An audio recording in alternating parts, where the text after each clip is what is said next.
In today's video, I'm going to show you how to create a paid Telegram channel step by step, even if you're a complete beginner. This is perfect if you want to monetize your content, build a private community, or offer exclusive access to premium information. If this video helps you out, make sure to hit that like button and subscribe for more easy tutorials like this. Alright, let's get started. First, open the Telegram app on your phone.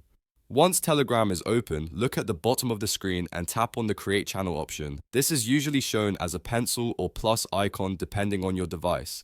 Next, choose the option to create a new channel. Telegram will now ask you to add people to your channel. You can add a few people now, or you can skip this step and add them later.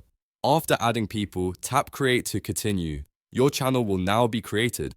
Next, tap on the channel name at the top of the screen to open the channel settings. From here, select the Edit option. Inside the Edit menu, look for the option called Channel Type and tap on it. This is where you control who can access your channel. To make this a paid or exclusive channel, select Private. Once you set the channel to private, Telegram will generate a private invite link. You can now share this link only with users who have paid or subscribed, giving them exclusive access to your channel. And that's it. You've successfully created a private Telegram channel that you can use as a paid channel. If you found this video helpful, don't forget to like, subscribe, and turn on notifications so you don't miss future tutorials.